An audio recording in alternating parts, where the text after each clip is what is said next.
Okay. All right, well, thank you guys for being here and welcome. Yeah. I need to call a meeting to order. Oh, It's okay. by all I means. appreciate it. I'm ready to go though. Thank you. That's why you're there. So we'll go ahead and call this to order. It is 6:02. Please rise for the Pledge of Allegiance and welcome everyone to come. I pledge Allegiance to the flag of the United States of America and to the republic for which it stands, one nation, under God, indivisible, with liberty and justice for all. Take it away. Now we're ready. We're ready. All right, let's get into it. Thank you guys for being here, truly.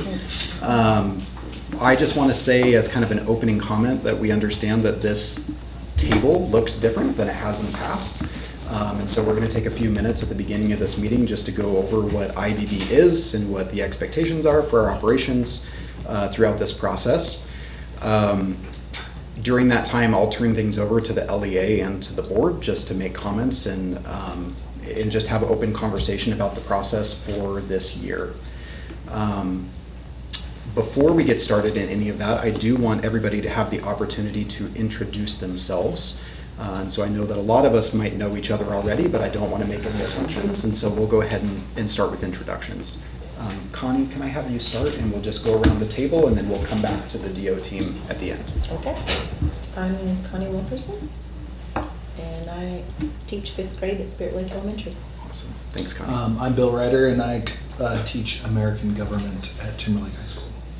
Jason Bradbury, teach 6th grade math at Lakeland Middle School. Colleen Babaka, I teach U.S. history at Lakeland High School. Randy Boyd, I teach woodshop and I'm the athletic director at Timberlake Middle School. Awesome. Jake Massey, interim superintendent at Lakeland Joint School District. Jeff Broadhead, I'm trustee 5. That's it. Michelle Thompson, trustee for Zone 3. Randy Bain, Zone 1 trustee. Dave Quimby, Zone 4. Sarah Broderius, board clerk. Jessica Grantham, chief finance officer. Kelsey Badger, federal programs director. Brooke Cunningham, director of HR. Awesome. Thank you, guys. I'm going to go ahead and open up a document here just on, give us an idea of what interest-based bargaining is. Candidly, some of us are new to this process, and so we want to start out just making sure that we all have an understanding of what has been done, at least in the past. Jason, if you want to jump in here. Yeah, so basically, interest-based bargaining, it's kind of gets away from the positional-based bargaining as more towards the collective as we're in one group, one team. And so you can see the definition up there. Interest-based bargaining, also known as win-win or mutual gain bargaining, is a collaborative negotiation approach focusing on the underlying needs, desires, and concerns of both parties, rather than rigid adversarial positions. It treats negotiations as a joint problem-solving, aiming for durable, mutual beneficial agreements. And then there's, just some principles there. And, the biggest thing is, with interest-based bargaining, when you're focusing on interest, we're not focusing on the position of where the LEA is coming from or the position of where the district or the school board is coming from, but instead it's what do we want as a collective, and we want to discuss the whys behind that. And so that's why it's called interest-based. So what are the interests behind it? What's the underlying need that's going to benefit our students, schools, and community ultimately? So it's collaborative problem solving instead of the positional where, I think of positional bargaining a lot like the when you're in a car dealership and you're dickering for price. You go in there and you say, well, I see you're doing this price, and no, I'm going to pay this price. And then somebody goes back and says, well, let me talk to my manager. And then they go talk behind closed doors, and you have no clue what they're talking about. Probably nothing. They're probably, doing rock, paper, scissors or something back there. But anyway, and so then they come back, and it's just all position. There's no collaboration. There's no transparency. There's no And so we're going on interest-based bargaining now for what, I guess we're going on 10 years now, where we did this. And we've actually kind of changed that tone to where positional, the old bargaining way used to be very dramatic. It used to be very oppositional, lots of controversy, lots of bickering, people leaving those meetings angry. And I gotta say, in the 10 years that we've been doing the interest-based, the meetings have always been very pleasant. They've always been, not that the topics that we're talking about aren't, and sometimes they get sensitive and things like that. Not that we don't disagree, but I don't think we've ever left one of those meetings feeling angry, and that's a good thing. We always felt like we're a collective, we're gonna work on it, we understand there's a problem, we're gonna work together to solve it. And that's really what interest-based bargaining is all about. And the third bullet there, or the second bullet, is it's all about collaborative, being collaborative, the parties working together to solve the problem rather than fighting against each other. There's mutual gain. The goal is to maximize the gains from both sides. Creating, and this is the biggest thing with interest-based as far as positional, you're really focused on a win-win. You know, it's just everybody wins, and we're doing what's best for everybody. And so that's how we go. And then how do you do that? You have open communication. Both sides share relevant information openly to build trust. Objective criteria, solutions are evaluated based on fair objective standards, not by power or intimidation. So I found this when I was researching, you know, kind of through interest-based bargaining, and I really liked this document. I thought it kind of sums up everything that we've been doing and the whys kind of behind it. I know that's, you know, I know it's come up a time or two as to, you know, why interest-based bargaining? Why can't we just, you know, go back to the old way or whatever? Well, I think it's in the best interest of all parties involved to. It shows one team. We're all a team. We're all in it together. We're all wanting the same things. And like I said, not that we can't disagree. That's all part of it. But when we do disagree, we work through that, just like a family does, just like a community does, or a school or a classroom. And so it's worked very well. I have a quick question though, because I noticed on some of the old videos from IBB when they finally did get recorded, will you caucusing? So that if we have conversations or questions we want to have outside of the collaborative effort, you support that? Yes, 100%. Okay. Yeah, caucuses, you know, 100% to where, you know, you may need to get some clarifying stuff, and to where you might have an idea, or you may need to talk about a certain position that you really don't want to be on the recording, or positions or something, and you can go caucus, talk about that privately, and then come back as a collective. Okay. Yeah. I just wanted to find out. Yeah. Along those same lines, so I guess, you know, you mentioned, Jake, it's a different setting. So we're kind of used with interest-based bargaining being one team. You know, there really are no sides, and we clearly. Well, and respectfully, as this approach is new, and Jake's never been to IBB, I wasn't allowed to be part of IBB, so I wanted Jake to be kind of moderator, because I know the concern expressed by the district was that they wanted to make sure the board properly represented them. So I felt that Jake being at the head of the table, so to speak, we're all just kind of funneling into the same port, so to speak. Yeah, and then I guess we needed to establish as well, and Jake, sorry if I'm getting ahead, I don't know it, but go for it. So we do have the little kid table over there, and typically, you know, their jobs are very vital in the district, and we rely on a lot of their input. Right. Typically, if you're not at the table, you don't get to speak. Okay. And so generally with interest-based bargaining, it's, you know, we want everybody at the table to be able to speak freely and then work through things. Well, I don't know what. And it was my understanding that if we had them at the table, then there would have to be more of the LEA at the table. No, so and that's the good part about what I just went through with interest-based bargaining. When Jake was talking to me about, you know, how do you feel about 9 people? I said, well, it's fine with interest-based bargaining because it is a win-win approach, and we want everybody to build that trust and transparency.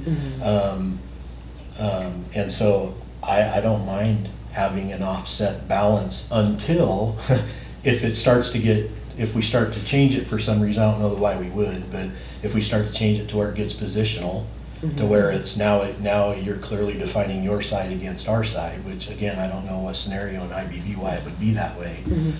Then if votes start to matter, then we would have to have equal numbers. But in IBB, we all vote, but the cool part about IBB is we don't move on until everybody is in agreement to move on. And so you guys can have 20 and we could have 5, and as long as, you know, we're okay with that number and you're okay with that number, as long as we're talking and transparent and building trust, I don't care.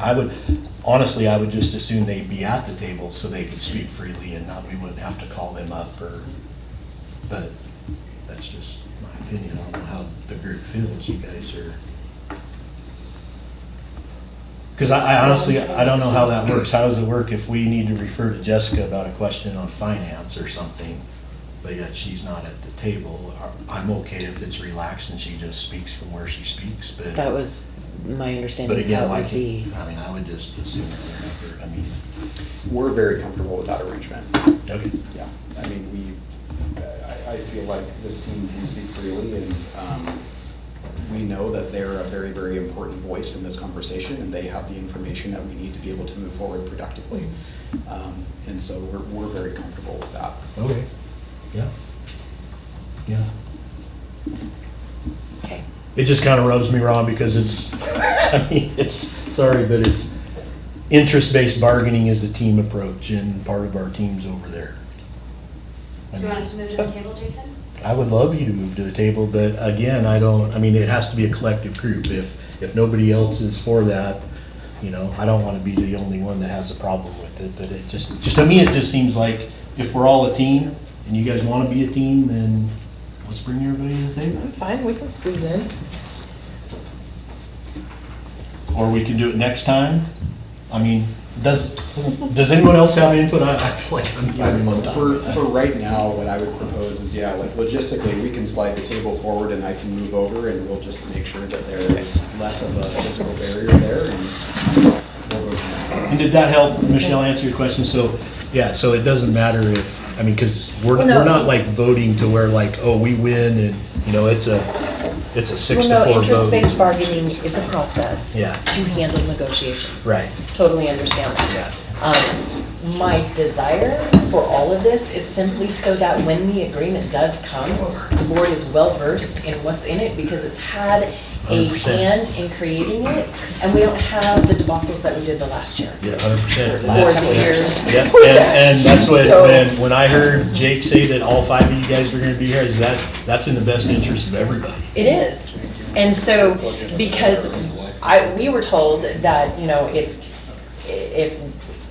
because we can only be a team of 5 unless we include our clerks, so then we could get up to 6. We could never match whatever adding 4 more, so if we've got 5 and 5 and 10 and 4 is 14, and then you want to bring in more players, the board could never match that. So if we're in agreement for interest-based bargaining, that voting is relied on upon the LEA and the board, then I don't care who sits at the table personally. I mean, I don't know that any of the other trustees have issue, but. Yeah, I would even say, I think these people should have a vote as well, just because they are so intertwined with everything. And like I said, with interest-based bargaining, there is no, I know like when you guys vote as a board, you know, something doesn't pass unless 3 of you raise your hand, right? Well, in interest-based bargaining, you could have all 4 of you say yes, and if one of us says no, that doesn't pass. We don't move on until that person has said, okay, let's move on. Well, and based So on that that's- theory, it sounds like LEA 5 and the board 5 all need to come to the exact same yes vote or no vote before we move forward. So what we do is, in the past, we've always done thumbs up, thumbs sideways, thumbs down. Thumbs up means your total agreement, you're fine. Thumbs down means, you know, you need more clarification, we need to work on it, I totally disagree. A thumb sideways could mean that you are okay with it. You may still have questions, and then we ask if do you have questions, do you want further clarification before you can put in a vote.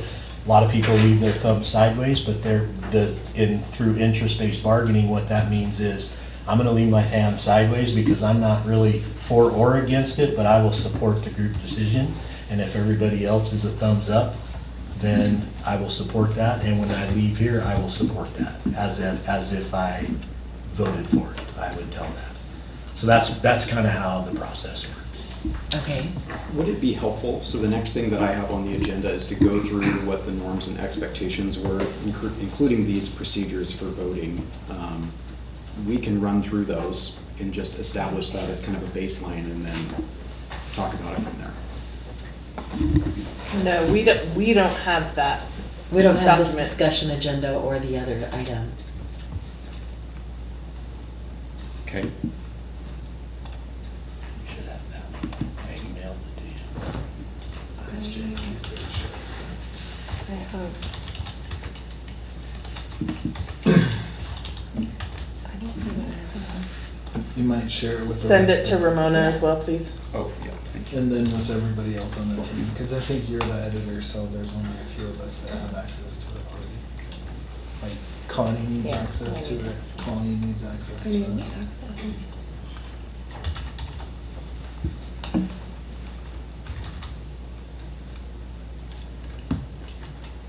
You just have to add the B. Yeah. Calling. Randy, do you have it?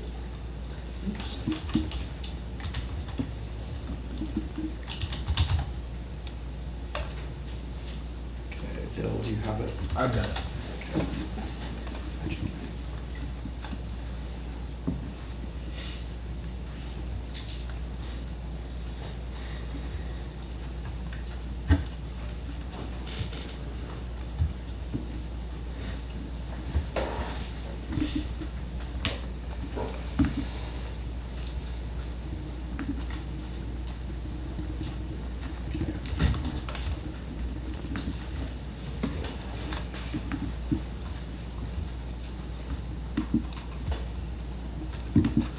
And then this is a document that we've used, it started with a superintendent, a few superintendents ago, Dr. Meyer, but still we kind of put it together. But we have made a couple of changes as we went through the year. So I think it's important that we look at this document as far as IBB. And again, we have our why, and then we have ground rules, team NORDs, we have the standards that we put it to.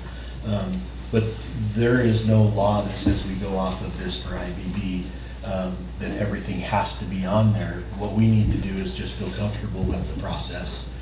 Feel comfortable if you don't like something on there, or you think there's something in there that you guys, anybody at the table would like to add or talk about, feel free, because we can change that to suit. If the part of interest-based bargaining is you know, this is kind of the stuff that we came up with, but it's certainly not law.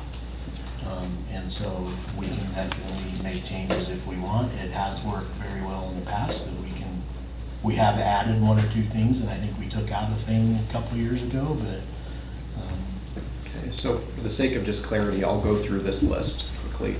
By working together with authenticity and transparency as one cohesive unit, we will protect our students, make a positive impact on the lives of others, ensure fiscal responsibility to our taxpayers, support students in finding their passions and talents, providing them foundational skills to be contributing members of society, support staff to fully connect to their passions and talents, ground ourselves in what is best for students, create a win-win environment, have a united front, make decisions that are aligned with the short and long-term goals, interact respectfully, be willing to address all issues. The ground rules and team norms. Exhibit honesty, integrity, realism, trust, accuracy, respect, and humor. I appreciate the humor. I don't know who added that, but we need a little levity sometimes. Provide open communication in an effort to work toward a common understanding.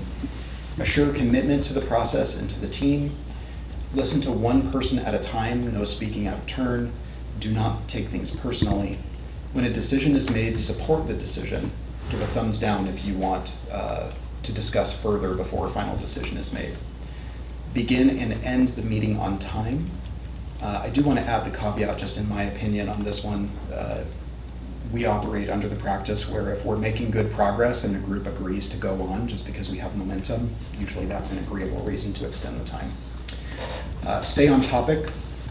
Monitor your talk time so all voices are able to be heard.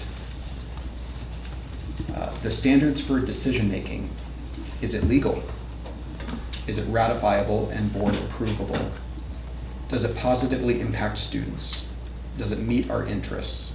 Is it equitable and logistically feasible? Can the budget support it? Is it understandable? And does it improve relationships? The process for each topic has been to select an issue. At that point, discuss all interests behind the issue, like what are the reasons or rationale for each interest, what facts support the interest, is further investigation required, and if so, how is that information going to be gathered? Then brainstorm solutions. There's no evaluation yet, all ideas are acceptable. Keep interests in mind. Then apply standards, weigh each idea against the standard. Then vote. I'm not going to read through all of that. I think, Jason, you described that pretty clearly. Write the language. Develop the solution via the collective bargaining agreement, recommending changes to district policy procedures or memorandums of understanding. The LEA and board will take the whole package to their members for ratification. If either party cannot ratify, the whole package will be brought back to the team for possible adjustments. We must go through the standards and process again for any issue that needs to be altered. Okay. So that is what it has been in the past.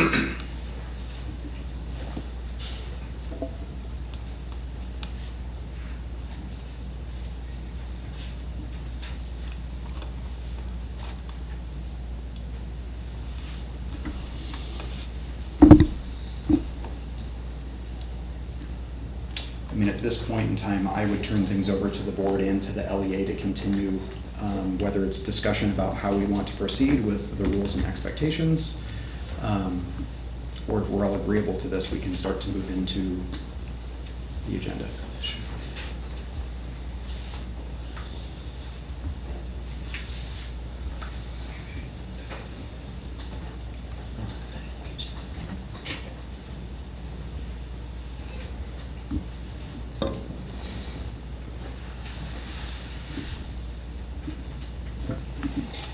Do any of the trustees have any questions or conversations they want to have about what has been, what has occurred in the past and what was noted down that we just read through? No, I'm good with moving forward. I don't like the thumbs up stuff. I don't feel like a 5-year-old. Yeah. Just talk it out. I mean, Yeah, well, yeah, that's ultimately what it is. At some point, you have to get consensus of how everyone feels, but you can certainly put, do you agree, do you disagree, and then Oh, talk is it this- out. And it doesn't have to be. because the last time I was part of the IBB, and it was me and Bob, I went to my first meeting, and then we went over this, and then the next meeting I missed, and it was done. Yeah. And I was like, that's not a negotiation. I didn't think that was right, you know, because everybody has to vote. And you only had 2 people on the board voting at once. So, and then you take it back to the whole board and they voted. But we're not doing that Yeah, now, so. right. we're So moving. I just don't like the, I don't know, thumbs up, but it's fine. So with this thumbs up, thumbs down, thumbs sideways, is it that you're asking if we're either in agreement of the topic to go through, or if we're in agreement with the resolution that we've come up with, whatever that topic was? Is it throughout the whole process? Yeah, Like, is it? it basically, it comes at the end after you've put it through what Jake just went over. The process. You put it through that process. As long as you can answer everything in that process. Mhm. And then you go to a vote, like, we're doing this, is everyone still okay? And then that's when you vote, yes or no, and then you either move on, then if it's everyone votes yes, then you go to the standards and you write what was agreed upon. if one person votes no, or if you do the thumbs and it's sideways, then you ask that person, you know, what they need. And if the sideways says, I'm okay with either way, then we say, okay, we move on. If it's a thumbs down or a no vote, then we talk that out. Like Dave said, we try to figure out what can we, you know, what do you still need in order to become a yes?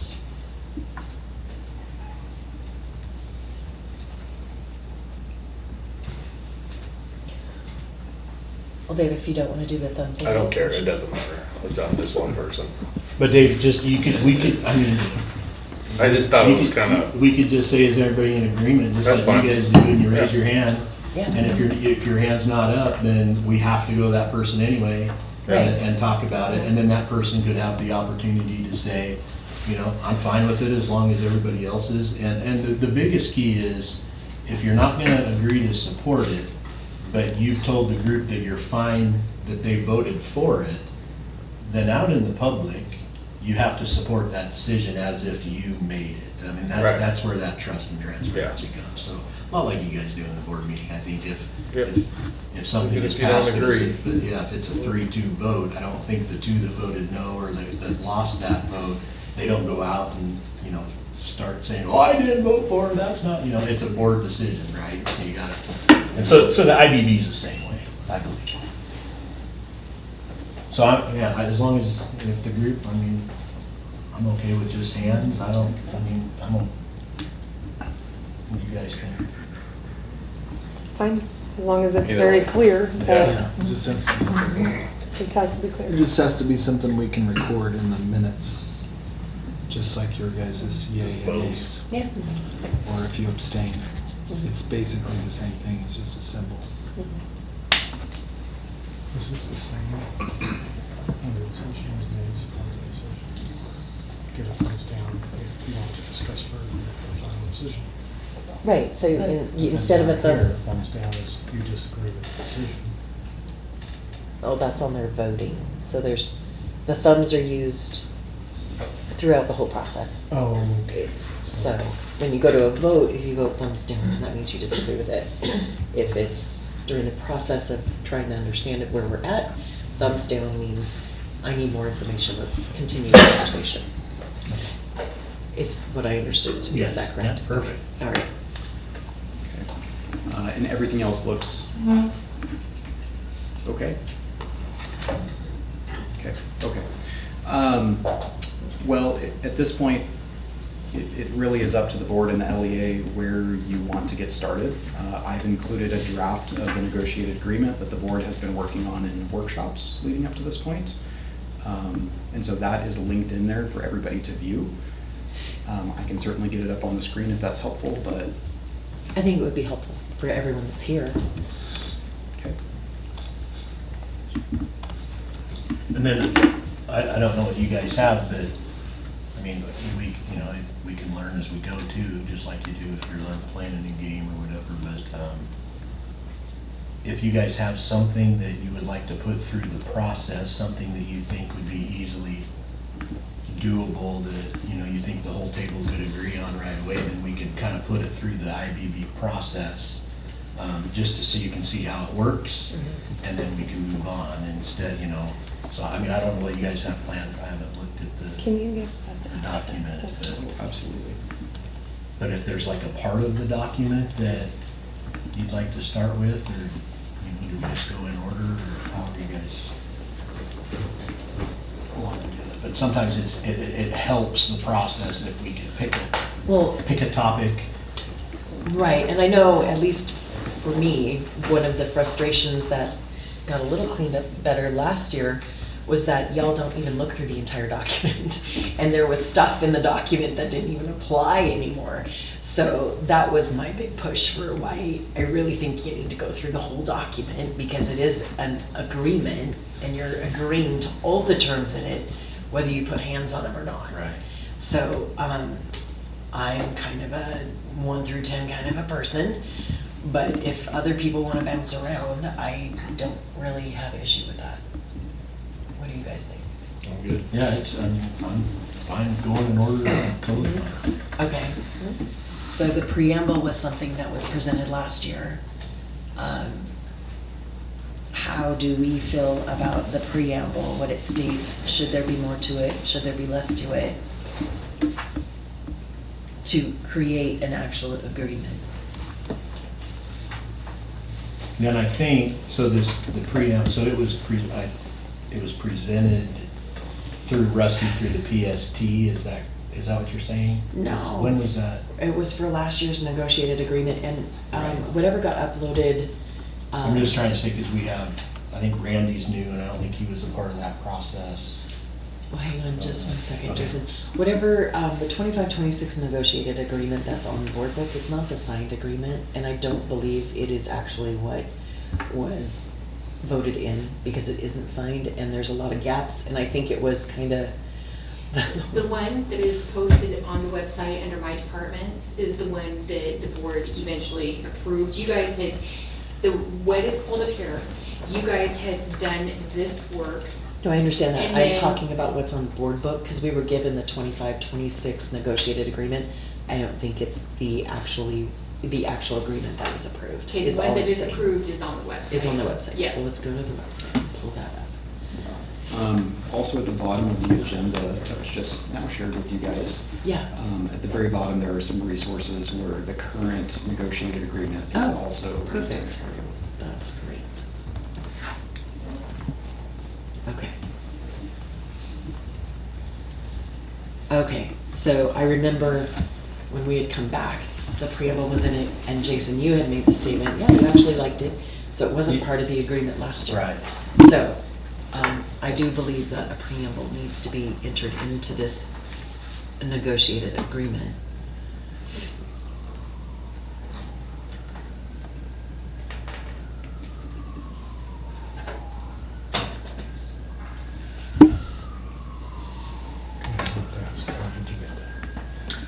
Go back to the document, the IBB team agenda.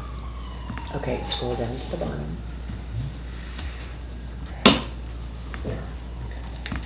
And then this is the 25-26 current. Mhm. So if you click on that link, it'll pop it up. Like the state of the statute says, or designee on here. Click on that, Okay. Do you know? It's printed right off the website, it doesn't have a preamble. Are they quoting the law, or are they just putting a preamble in there? Well, I think it's, Well, let's. Can I let's ask go a through the question? process. so just in the preamble, so I'm always trying to look 10 years, 20 years down the road, and I know things can be changed. So my question is, so right here in the preamble, it does say it'll be between the board of trustees and the LEA. Do we need to put like the statute says, or I believe the statute says, or designee, just in case we don't want to lock a board into having to do it if all 5 members can't do it in the future? Or would we just change, is that something we would change year to year if we're looking at the negotiated agreement? Well, the agreement, regardless of whether who's participating in IBB, the entire board has to be part of, You have to negotiate with the entire board. well, No, we don't. It says, the law says or designee, so like in the past, we've never had all 5 board members. So right, but and they may participate in IBB or not, but the entire board still Has is to. is the agreement. We still have Right. to approve it. You still have to approve it. So, yeah. So, okay, so this is, okay, that's clear. So we're just talking the agreement. It's We're just not like, talking- we're not saying. We're not talking the negotiation process. Right, this is Yeah. the, Thank you, thank you. it's the agreement I get it. as a whole. Well, let's use the process. document I opened doesn't have. Yeah. That, right, so if you go back to the IBB page, if you go to this one, that's the one that we're looking at, the 26-27. Right. Okay, I thought you said the current. That's the actual.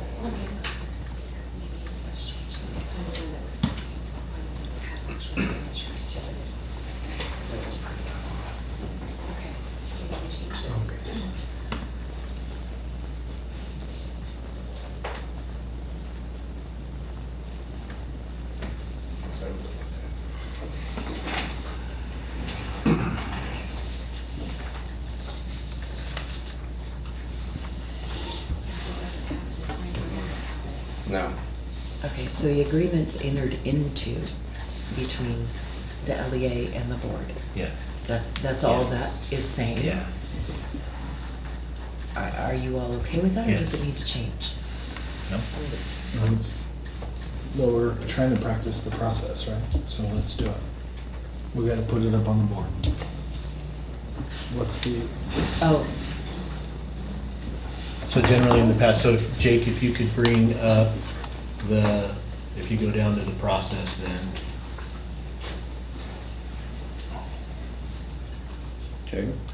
we have the issue, add a preamble, this preamble. Okay. So we need reasons and rationale for why we wanna do it.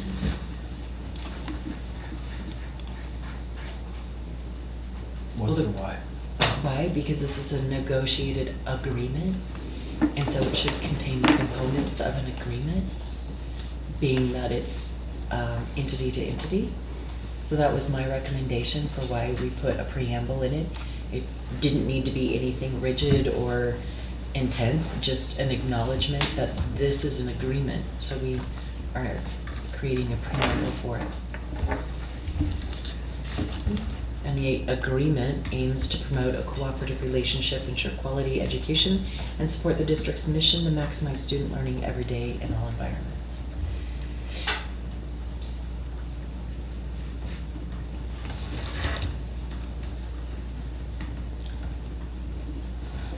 Okay. And this is usually where we brainstorm solutions. So if somebody else wanted to add something in or subtract something, or this is the point when we would do that. Sometimes we put it up on the whiteboard so we can just like mess around with it and make it ours. Okay. I don't think we need to do that in this particular case, but we're practicing the process is all we're doing, so. Okay. Does anyone have any other brainstorms for a preamble? Okay.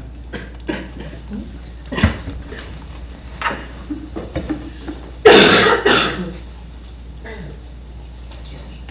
Sorry. I am curious, what would it look like to apply standards to this? So now if you go down to, I think it's up for you. or up on yours. Okay. So go to right there, the standards for decision Gotcha. making. So now we ask, so if everyone is in agreement that this preamble is okay, then you ask yourself, is it legal what we have? Do we have anything in here that, you know, we do have the code, is that, I mean, I'm assuming that's the correct code, right? So that's where we would, you know, make sure that, you know, we're double checking and making sure that that's right so that we don't agree to something that's not really there. Could we add something about IBB being used, interest-based bargaining being used in the preamble? I don't think Or here, would that because I be think this somewhere is else? just the negotiated Okay. agreement. So this is, you know, this is Okay. the form itself, right? Yeah, and that would come when you got, Okay. when the invitation to enter into negotiations, Okay. that's when that would be Yeah. suggested or enter- recommended or Yeah, requested. enter into negotiations through the interest-based bargaining process. So the next one is ratifiable, so obviously the board approves it, you guys, you guys wrote it, nicely done. Is there anyone that, I mean, I don't see why our people I wouldn't. don't see a problem with it. Is it gonna positively impact students? I don't know that it's gonna negatively impact them, you know, which is usually good. And it does support the district's mission, so in a sense it will, if that mission is being supported. Keeps us all on the same page. Does it meet our interests? Yeah, we have a preamble to our negotiated agreement now, which we've never had. Whoop, whoop. And you're right, Michelle, I think you and I have talked about this for 2 or 3 years, that, you know, there's nothing in our negotiated agreement that defines what a certified position is. Right. What a classified position is. So who are we talking about when we say certified, you know? Right. And so I agree with this 100%, that we need to have that stuff outlined in an official document. Right. Especially if you and I are both signing it, right? And we have to follow it, so. Is it equitable and logistically feasible? Yep. Can the budget support it? Is it- Hear that, Jessica? Budget supports it. 2 thumbs up. Is it understandable? Does it improve relationships? You bet. Yes. Sure, we're working collaboratively. Yeah, that's Our right. first step. Yep, see, we did it. So now we just put it to a vote. So we've applied the standards. Does everybody agree with everybody like the preamble the way it sits, the way it reads? I don't know what we decided. Whatever. Doesn't matter. As long as people are. Is anybody in disagreement? Does anybody need more clarification? All right. So it's yes, so now we can, hi, Brooke. I don't know. So generally, we have somebody keeping track, so I know we have the board clerk here. So, She's key. yeah, she would keep track of that, so that vote was unanimous, and we can move on. So that's kind of how the process works. Pretty, obviously, it'll, things will get a little more difficult, but that's why I like to put something small right away so that you can see how that process works.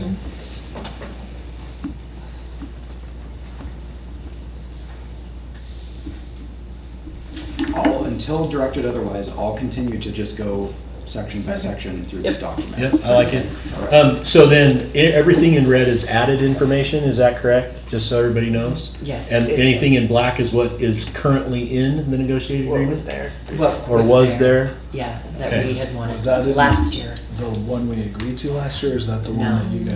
that you guys started to change around in July? It was not part, the preamble and this was not. In the past, what we've done is just make a copy of the current one and rename it the 2026-27 negotiated agreement, and then we go through, because eventually we're gonna have to go through the whole thing and do thumbs up, thumbs down to be in agreement as a group.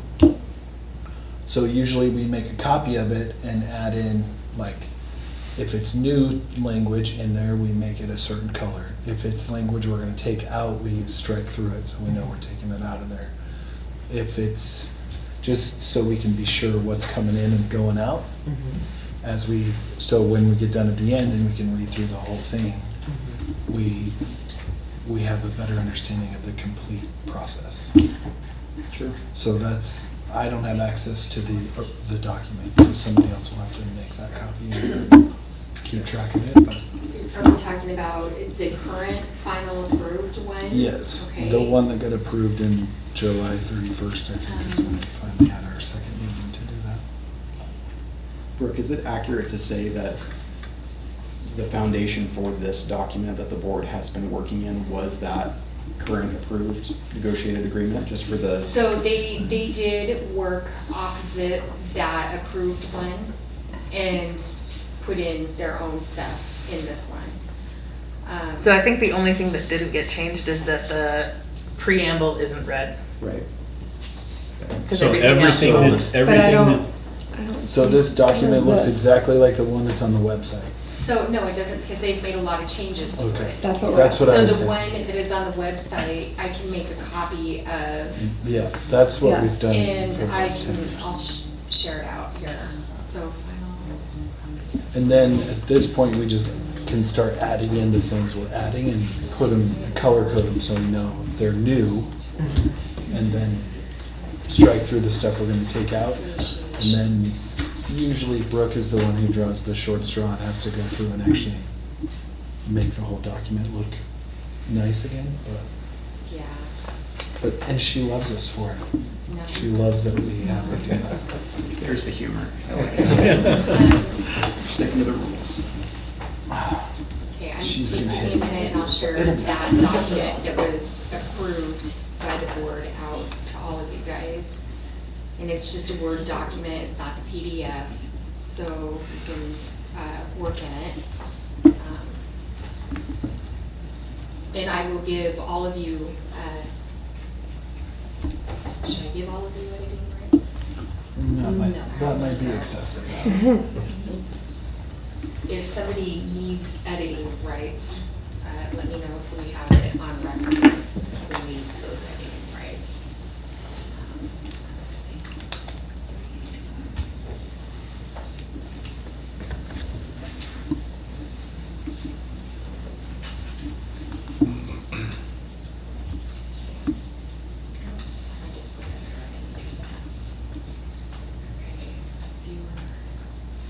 think we need another TV so that we can have. Second time today. That's, it is funny that you bring that up. Each draft on a different. Would anybody like to donate to purchase a new TV? Just take up a collection. Yeah. Start selling seats When I for first got the dual gallery. monitors, when I first got dual monitors in my classroom, I was like, what in the heck am I gonna ever use two monitors for? Now you can't live without. No possible way can I live without two monitors. In fact, at home, I not only You go have two crazy. monitors, but I got my laptop here too, and so I'll Okay, you guys have access. thank you, Brooke. Yeah. Thank you. Okay, and that is linked into the agenda as well.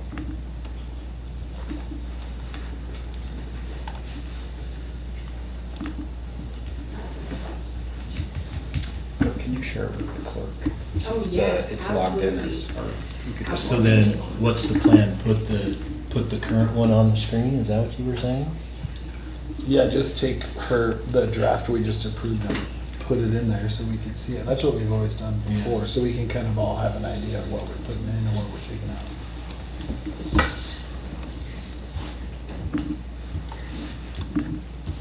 We've all got to agree to it eventually, so we better know what's going in.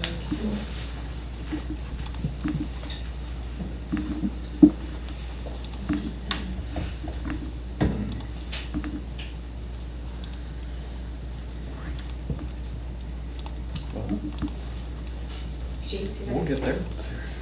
Hold on. Did you share it with the clerk? I did share it with the clerk. Okay. And, oh, I shared it with Sarah. I shared it with Sarah.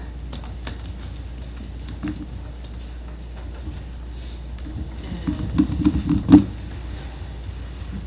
here you go. Let's see. God, I wish.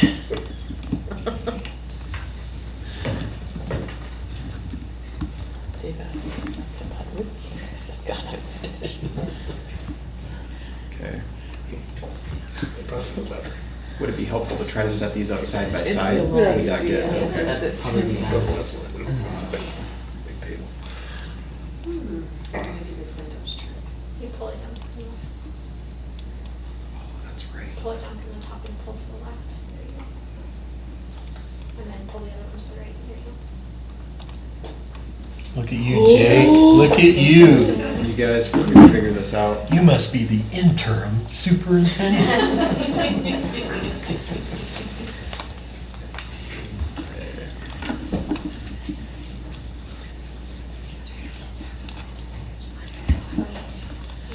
It's gonna be a little bit small. Oh, yeah, this is awesome. So are we comfortable with pulling that whole preamble over into the new one? Yep, we agreed on it. Let's see, is that before the table of contents? Yep. Yes. You know what, can you do me a favor on the table of contents? Can we, like, just strike it, because it's gonna have to be redone? With links, so if it's an inconvenience when you're pasting. Okay.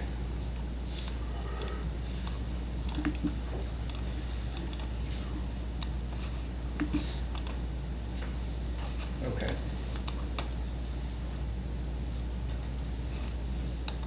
Okay, now we're on to recognition. Okay. Are we all caught up? Yeah. Okay. Thank you.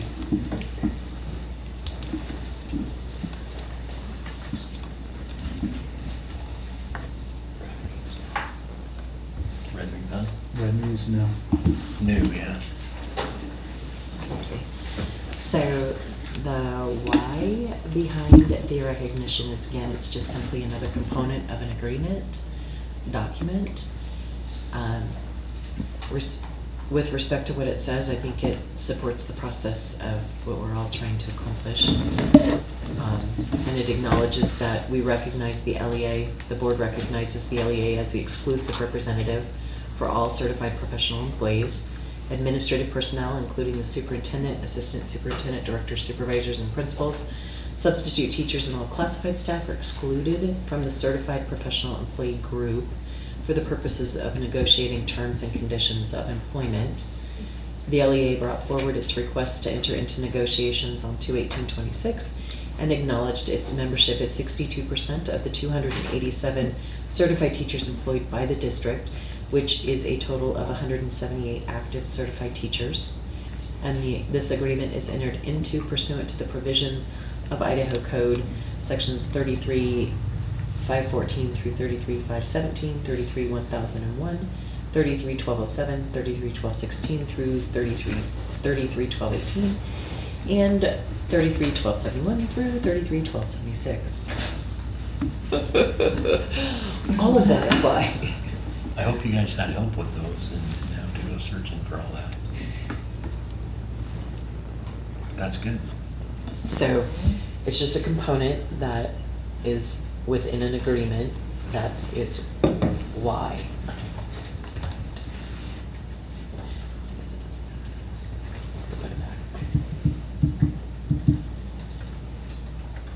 So is there anything that anyone would like to add or take away or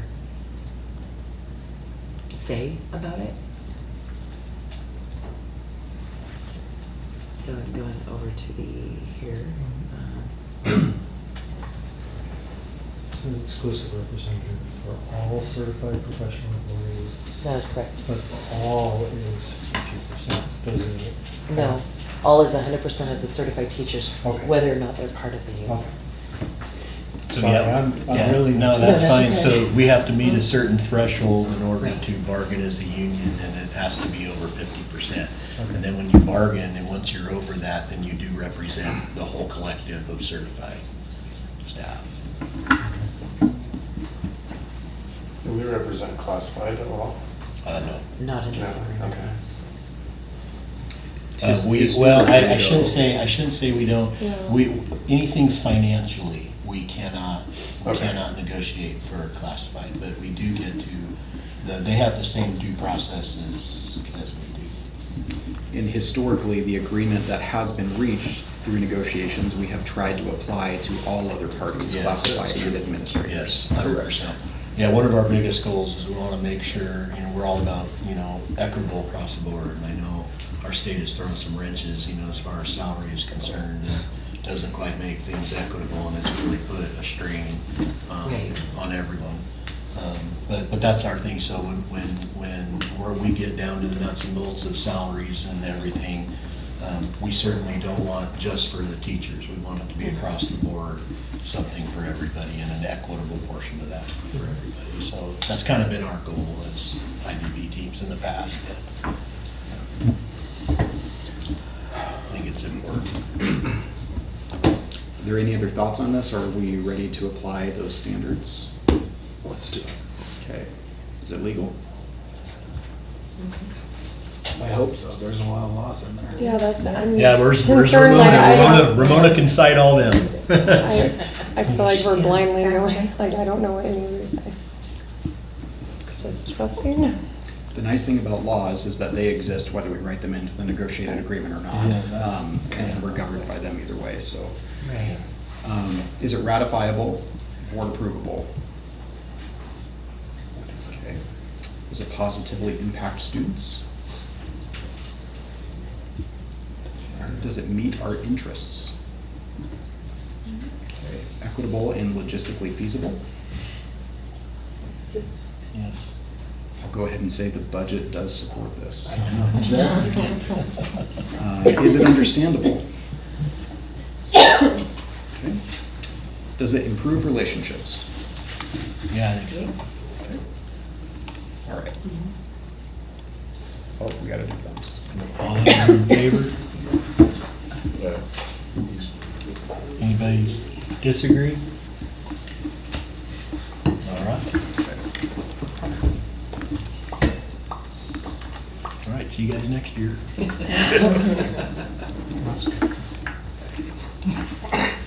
So Brooke asked for the table of contents just to be struck because it needs to be completely done. So then we would move into definitions, which, last, oh no, that would be this one. So,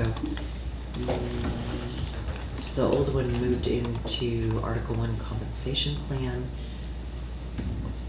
We've asked for definitions.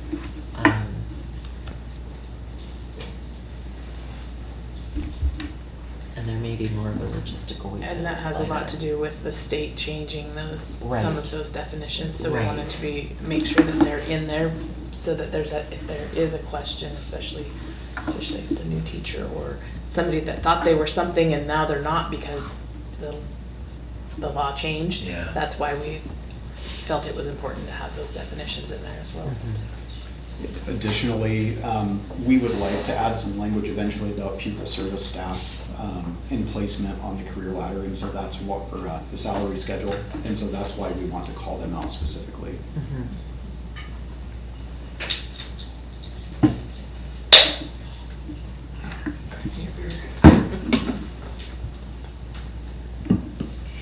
Sorry, Randy, I'm really giving you the stare down. That's good. Sketch right. Got a glare for you. It's okay. Yeah.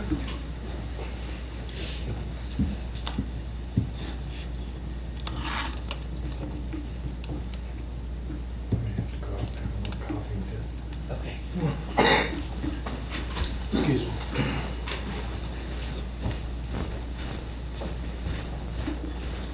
I don't know if it has anything to do with that. I was looking at some of the other negotiated agreements throughout the state, and they list all the personnel that do the negotiations on there.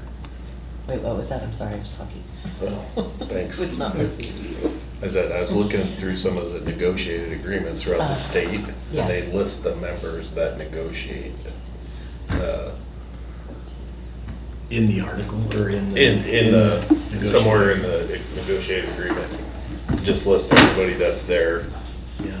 Well, that is part of the agenda. But It's it's not. not In in their- their agreement. It's in their agreement. Huh.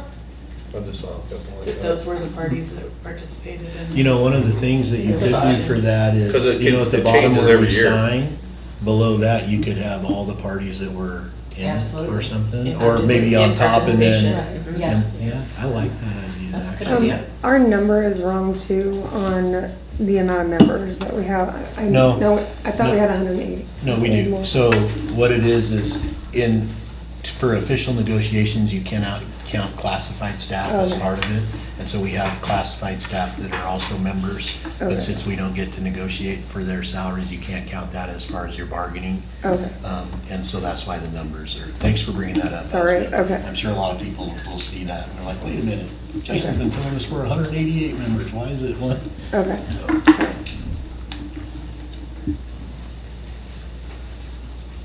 But yeah, no, we'll just put your phone number next to your name and. Go ahead. No- Nobody calls.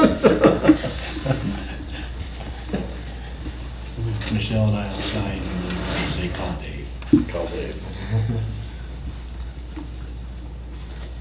So for definitions, we have a certificated employee, professional employee, pupil service staff, and the definition of a school year.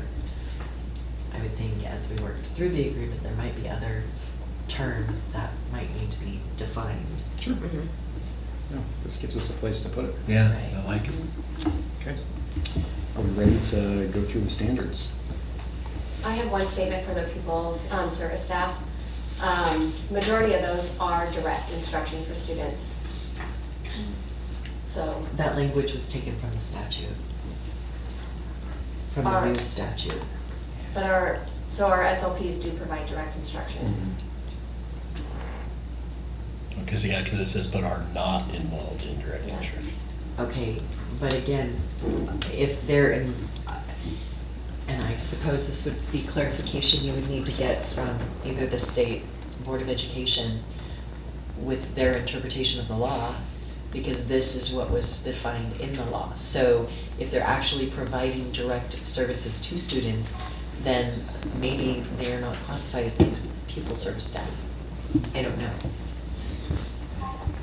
I just know that's And where our we took OTs the and our PTs definition are all from. part of the IEP team that provide direct instruction.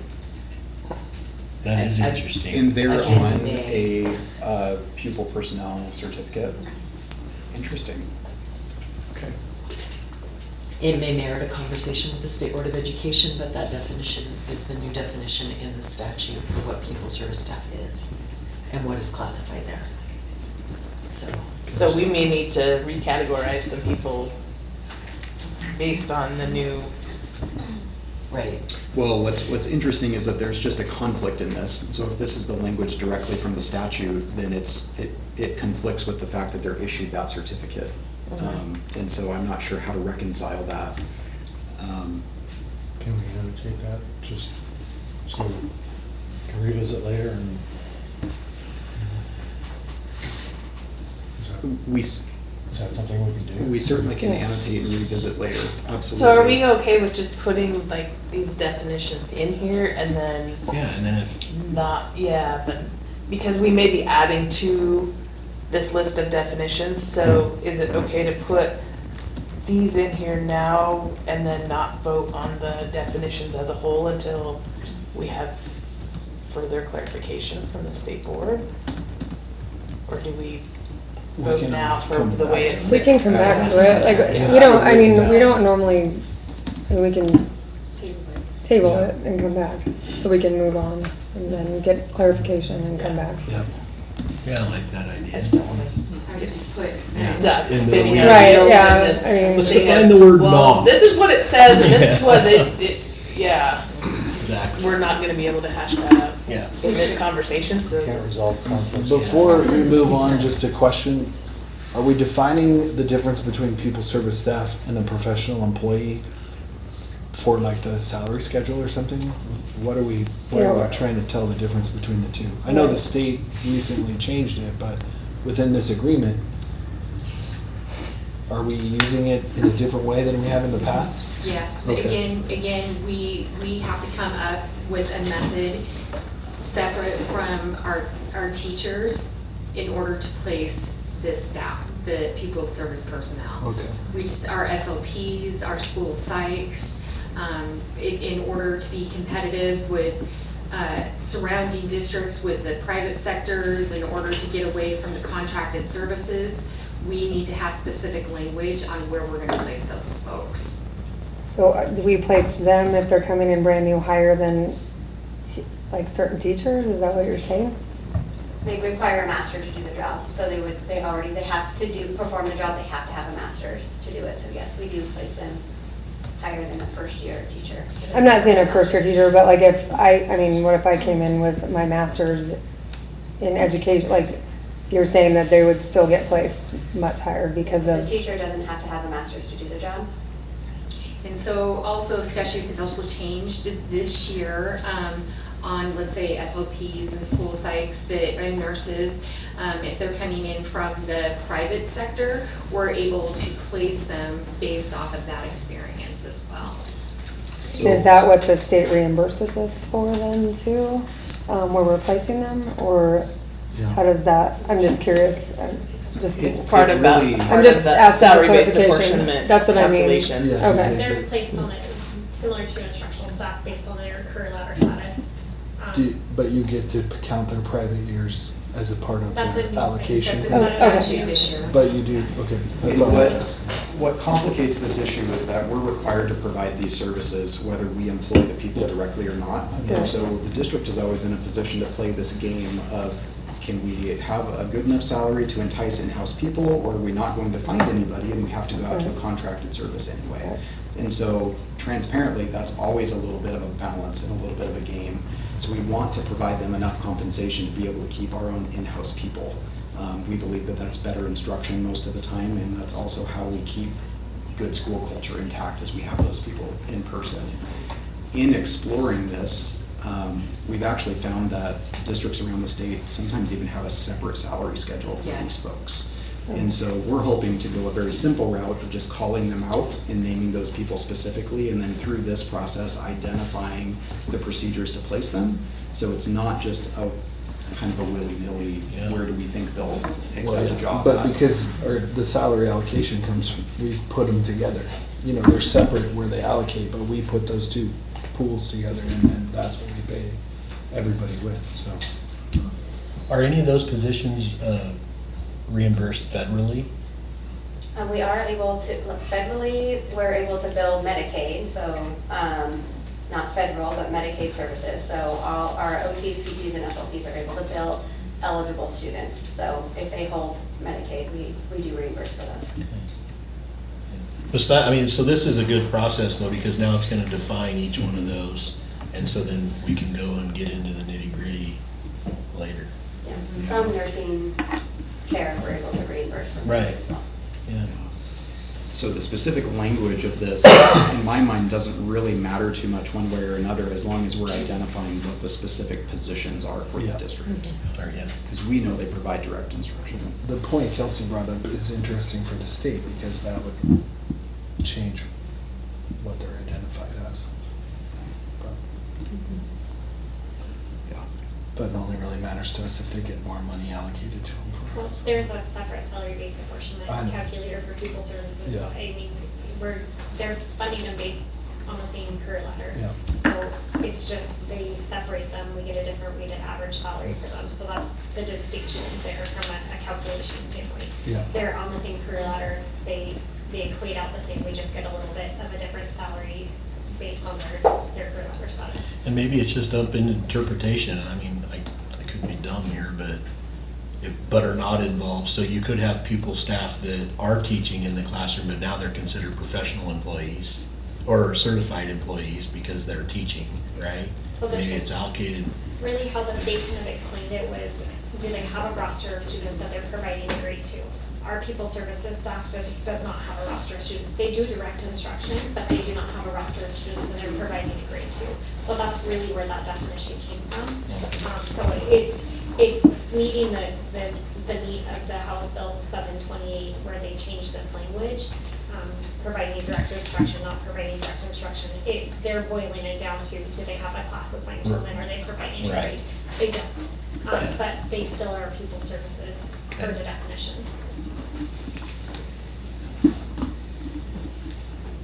I like it.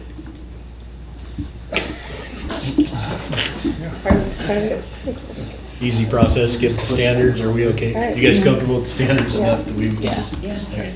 Anybody disagree? Yeah. Yes, sir. Let's go.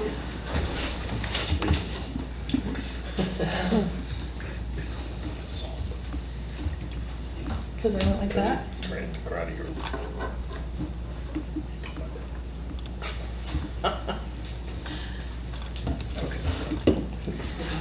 Shoulder.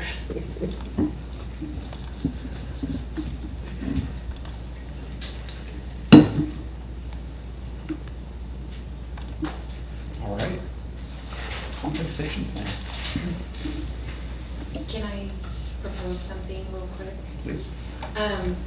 We're kind of clipping through the negotiated agreement a little bit, we're making some progress. I feel like when we get to the salary schedule, that's gonna be a much longer discussion, and I don't wanna slow down this process. Plus, we just met on benefits on Friday, and then we have an insurance committee, that we've put together to meet on Monday to go over some different plans because our insurance rates have increased. So my proposal is if we could just skip this portion real quick and just go down and try to take care of some other things that are less impactful. Verbiage and The stuff. narratives I and agree. stuff. Yeah. I'm fine with Still that. your definition. Come into an evening straight into a Yes, salary schedule. Yes. Did I miss something? Yeah, the definition is still. Sometime in August. Or, Yeah, it's right there. well, I know. This Oh. It was Acceptable, earlier. well, I know. Right above Article 1. Go, okay. Oh, it is. August Okay. 28. All right. you changed Okay. it to revenue. Are we, so, I'm sorry, I was distracted for a minute. Are we okay moving forward then? Me neither, but you gotta put it in the beach room, so. Yes. Yes, we Yes. are. Yes. Thank you. Sorry. Okay, so let's see. So you're recommending skip away from, move on from the salary schedule and benefits? Yeah, because Any- we still. Maybe have- anything money related. So we're gonna keep. Jess can go home. I like that. You go widen them pockets. Extra. Yeah, go find us some more money. I would love to. The state was not very kind this year.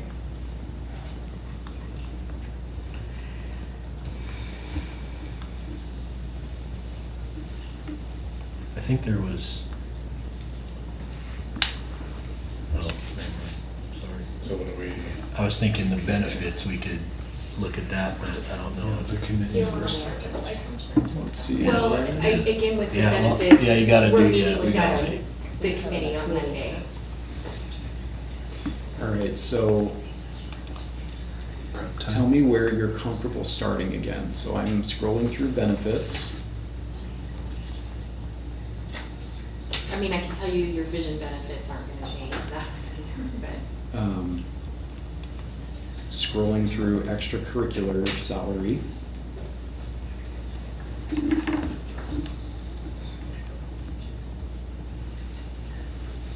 Wait, extra, oh, because that's a compensation thing too. Yeah. Yeah.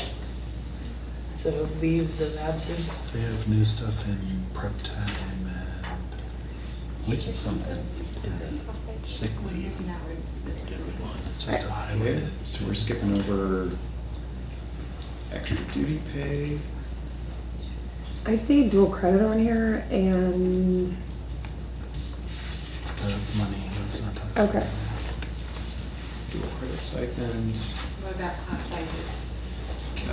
This is only in here because it's an overage stipend. But that's. Except one of the things that the board had talked about last year, and it's not necessarily focusing on the dollar value at this point in time, with respect to the extracurricular salary, was pulling that out of the negotiated agreement and making it its own agreement. So that the negotiated for, because the extracurricular salary is such a small pool, making that its own agreement with its own expectations, pulling it out of the negotiated agreement. I mean, it's still negotiated on. It's not that we're not saying it shouldn't be negotiated on, but we're saying it should not be part of the negotiated agreement. What does the LEA feel about that? We felt like it should stay in the negotiated agreement Okay, why? because it represents, I mean, even if it represents one teacher, then it should remain in the negotiated agreement. What is the board's why? Why do you want it out of the negotiated agreement? I think to have a better, it's easier to make changes for coaching. For years, they've said, well, we can't fire coaches, you know, which I don't think is right. If they're not doing a good job, you should be able to switch positions. The LEA's never said they can't fire. I'm not saying you guys said that. I'm saying that administrators have used that in the past, you know, and if a coach isn't doing their job, you know, you gotta make change. Yeah. And, you know, and then the salary schedules, you know, are kind of misaligned a little bit. I don't think a coach has 10 kids should get the same head coach pay as a football coach.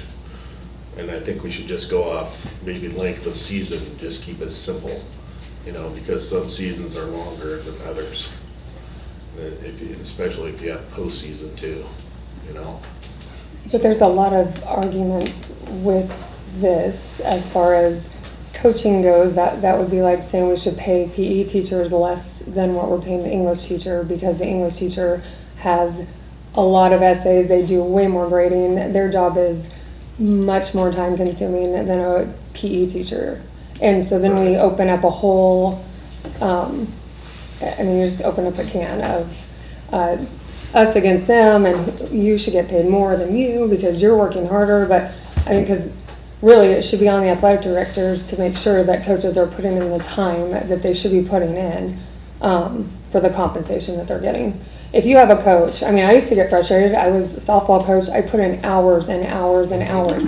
And the tennis coach that was working at the time, this was years ago when it kind of first started, was getting the same compensation that I was as a varsity head coach. Granted, I had years of experience, but it was frustrating when they would have an hour-long practice and I'm practicing for 2.5 to 3 hours. Right. And that was frustrating. But I also chose to coach softball and they chose to coach tennis. And so is that I mean, really based on, because then we've had other tennis coaches that will coach for 2.5 to 3 hours and put in the time and put kids to practice, and they're doing off-season workouts. So, plus on top of that, the state recommends how long the seasons are gonna be, so how is it fair to say a baseball coach who their season has been shrunk down, but they have 6 games in a week? You're telling me that the baseball coach isn't working as hard as the football coach is because their season's longer and they have 1 game a week to prepare for? Plus, I mean, if you really want to get into it, we have, I mean, and my husband is a football coach, so, but you have classes now set up during the day for these coaches with certain sports. And so, should that be taken into account? Do you see what, like, we can just really go down a lot of Yeah, we rabbit could go holes down. with this. I just think we need to align it more. If you look around the area, Post Falls, Coeur d'Alene, Lewiston, the football coach gets 16%, you know, and then it goes down. I think it's basketball, wrestling, all have longer seasons. A football coach has 3 teams and he has 12 employees under him, you know, so he should get compensated a little bit more. I mean, I'm sorry, he's doing way more work than a tennis coach. But they also I'm have a not saying the team tennis of coach isn't- coaches. I'm not trying to take away from. I get it. Because again, my husband coaches football, and Right. believe me, I've seen the amount of time, energy, and effort that goes into that. Or But maybe we go to a merit system where you get a bonus for going to state. I've well, thought- and that's or- what, or- yes, or- 100%. I've thought of that for You know? years. Yes. There is a little drawback there because we do have sports where they automatically go every year anyway. I mean, you're gonna have somebody in track every single year. Wrestling's gonna have somebody every single Right. year. So, but maybe what you Well, can it's do like with a those district is- title. Let's say you win a district Right. title, so you get a $500 Sure. you know, Yeah. bonus, or Or- you get a state Yeah, trophy. or maybe those, I mean, I don't know, just brainstorming, and this is what the great part about this is, you just brainstorm, but you could do, like, for the wrestling, you could be, well, then, if they place, it's a bonus. Right. You know, and they get that bonus, because then it's not just, they're not getting a bonus for just going, because they'd go anyway, but they're getting a bonus for how many placers they have, or how Right. many, you know, whatever. But Yeah. We could, Right. yeah, I think But I there's think, you know, definitely. My biggest thing is so there's nothing in the negotiated agreement that says that you can't fire one. I am, anyone who knows me knows that being the LEA president, I work with people that are on the verge of getting fired all the time. And I am 100% about going through the process to make sure that that person, one, knows that the reason they're possibly getting ready to be fired for, and two, maybe has a chance to grow or at least be told before that. I don't like it, where the problem lies is, I think we've had coaches in the past where not one word has been said to them all season long, not one. And that's an athletic director's job, in my opinion. That's administration's job, in my opinion. Not one word, and then when it comes to the evaluation, now all of a sudden they're a bad coach and they're not gonna be selected for rehire next year. Well, to me, that's not due process. I believe that coach should have been told throughout the way, you are not cutting it, I want you to do this, this, and this. Well, also, And then- most of our coaches are street coaches. Right. You know? Yeah, and they should get the So they're same- not even, Yeah. they can't even be. They can be. Any employee in Lakeland School District can be a union member, anyone. Any But employee. the only difference between that is they still everybody gets the same due process. I would be arguing this even if I wasn't a union member. Everyone gets should have the same due process. Well, I agree. Right? And so the only difference between someone who's not a union and someone who is, they just get representation. They get to call me and say, hey, can you sit in on a meeting? Right. And then that's it. And then I just make sure due process is followed. Whereas another classified or a street coach comes in, they don't get the option. I can't sit with them in the meeting, but I would still hope that they would be getting due process in the same light as. But if you don't have anybody with you fighting for you, So I want to clarify legal-wise on this. Certified coaches are issued a contract. Anytime that there is a contract in place, and if they are a coach in that year, and they are wanting to be fired during the season, they are afforded due process rights by law. Our street coaches are not issued a contract. And so they don't necessarily have to go through, before the board on a due process thing. They're at will and they can be terminated. At any given time. For cause. For no reason, For for cause. cause, so that's the thing, so I really don't, and to me, and that's why, I guess my biggest question is why pull it out? I don't understand why, I guess I have too many questions, I'm sorry. Michelle, you said that it would be its own separate and we would still negotiate that. Well, how would we negotiate it if it's not in the negotiated agreement? You say, because we still get to talk about it and negotiate it every year. It would be the same thing as in the fact that we've taken out the sick leave bank and you guys get to weigh in on the sick leave bank before any changes are made. But We we can't just haven't, arbitrarily make changes to that because it was added to policy. but the sick leave bank is still in the negotiated agreement. It didn't get pulled out last year? No, remember, because we had to go back and. Okay.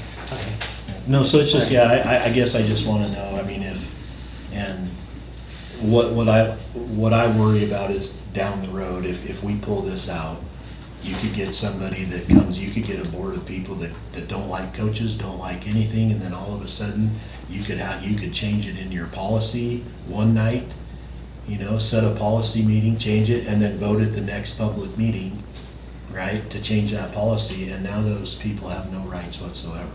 Well, And the street coats don't have anything to protect them at all with what Yeah, but we is do negotiated in this. have coaches that are not street coaches, and I would be willing to bet in every sport we have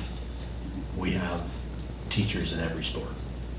I would almost be willing to bet that, whether it's an assist, not just saying just head coaches, but I would be willing to bet that we have certified positions or Lakeland employees in every single coach. I could be wrong. And the I coaching mean, staffs, yeah. I could research that, I would think. I that- can give you that information. I did do a spreadsheet on that, I think, at the beginning of the year. I don't have it right now. I could bring that forward, but the majority were street coaches. But it's pretty close on comparison between certified and street coaches. But I guess my point, Dave, is I am all for if a coach is not cutting it, they should be told, and then if they don't fix it, they should be gone. 100%. Right. And I would support any administrator. I have supported administrators in letting staff go and letting coaches go before, and so, I have no problem with that. I don't like the narrative that's out there that, we can't let this person go because the union will fight for them. That is, anybody who knows me. No, it was just a couple times when talking to old administrators, they're like, well, you can't fire coaches, you can't. I mean, I was told from day one, it's a year-to-year contract for my You coaching, couldn't fire them mid-season, I guess, put it that way. unless you have cause. Right. I mean, if a coach is Well, what's being cause? abusive. I know, but what's cause? Well, if a If coach you is- suck at your job, then you suck at your job, like you can see it right away. And, I mean, I'm not trying to put anybody down, but some people don't have any business coaching. I've seen it in our wrestling room. But It's then like I just go back to. They get stipends, they don't show Yeah. up to practice. I've seen it during football where coaches are late every day. But they that's don't do their cause. job. That Yeah, is but I'm cause. just saying, you also have to have a head coach that's able to pick and choose who he wants on his coaching staff, and he should be able to get rid of that person right now if he wants to make a change. Because that's his team, and he's responsible for all those coaches underneath him. So if he needs to get rid of somebody, he should be able to do it. Well, and I would argue that I have witnessed personally Mhm. my husband having to fire 2 coaches this year because there was cause, and they got rid of them immediately. And so it can happen. Yeah, but is it showing up late, is that cause? I mean, but you also have to have a coach that's willing to do that, have the hard conversations, if somebody's not cutting the mustard. I guess I get just rid circle of back them. to administration because Right. this was supported by and discussed with administration. And so it comes down to, is administration doing their job? So that's where in lies maybe previous issues, and that hopefully is not an issue anymore because we don't have those same administrators in those positions that we're alluding to. I've only been out of baseball for 3 years, but I was always able to hire my coaches. I mean, me and the athletic director, but the athletic director looked to me for that expertise. Right. I mean, has that changed in the last? No, I just think, a head coach should be able to make changes as necessary. But I think, throughout the yes, season. and I think- And the athletic director should be able to make changes if he needs to. I agree 100% if there's cause. I mean, and I think that should be the first phone call by the head coach should be talking to the AD, and if there's an issue, then my gosh, let's deal with it. But to be clear, I mean, cause is also not one parent getting upset because of and then blowing you up on Facebook, and then now you need to be fired either. Right. I mean, there needs to be some protection there. Hence the union. That's my job. I look to see if, I look at all the facts and is it justifiable, so. So maybe we can circle back to the extracurricular salary being within the negotiated agreement when we're actually able to look at the numbers. Yeah. And we can come forward with our whys on both sides of the fence and be a little bit more productive, but we can keep moving, if that would be agreeable to all parties. Yes. Yeah, okay. Okay. All right, so I believe if we're moving past anything financial, that gets us to leave of absence. Okay.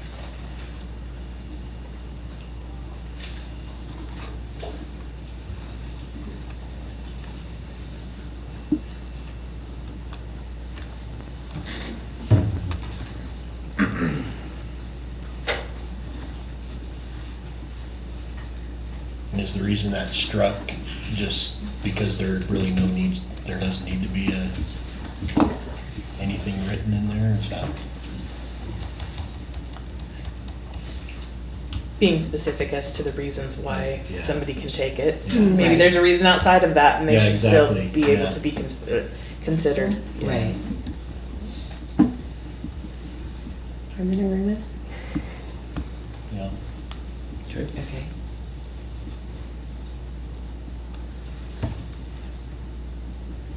Do we ever grant more than 1 year? No, Is that a law thing or? I think it is in state statute. Oops. I'm sick.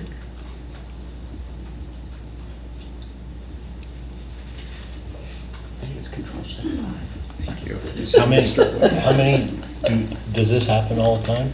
Not all the time. I would say maybe every other year. Do you want to strike it out, Jake? Is that He's what- working on it. It's Technical trying, difficulties. Alt Shift 5. Yeah, I'll control it. Oh, that's so nice. You could hear me over here clicking through all the possible combinations. I was gonna get there, but Thank you, Jake. all shit. We amend constitutions in my government class every week. The That's kids awesome. like to be able to amend things. Yeah, I bet they do. Sometimes because they're dumb, but I love All them. right, so are we good with that Because the whole? kids are dumb, or the Yes. Yeah. Are we good with that whole section? Yes. Okay, Playing with government land. whole section. Okay, so military leave. Well, do we need, okay, so we would vote on Article 4 leaves. That's a whole or individual sections? I'm just asking for clarification. I would just go ahead and vote on that leave of absence there. Okay, Yeah, I think, let's do sections. Okay.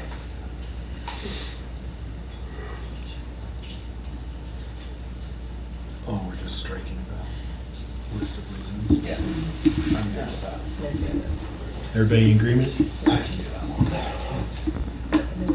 okay. I should have bought a phone thumbs up. Get a phone finger. Yeah, let's get A Daniel. We're gonna give it to Dave.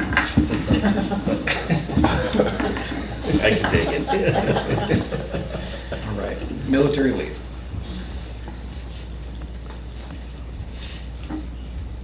How many teachers do we have in the military? A lot, or few? Currently, right now, no, we don't have any No? at the moment. Active, we have, Probably have some reserves. Yeah, that's right. I'm not aware of who's on reserves, but we have a I couple don't in my have, building. I don't have anybody on military leave. I haven't had. No, I'm saying, anybody do we take- have reservists and National Guard members in the? I am sure, but district? I am not aware of them, and it hasn't affected Hasn't this come to up where. through military leave. Yeah, They don't get activated very often then, probably? no, Yeah. no. I mean, I feel like that used to come up though when we were like early in the early 2000s. We had I people, don't know, probably. because I remember questioning, is their job protected? Because Yeah. there was something that it wasn't really clear, that they would have their job if they did get deployed. Yeah. I think- And that, so is that what this is gonna, because I don't know what those codes are. So if And then. we did do have we someone get- that gets deployed, How many days do they I'll look it get? up. can they, it's, that is in code. That's in the law. 46,216.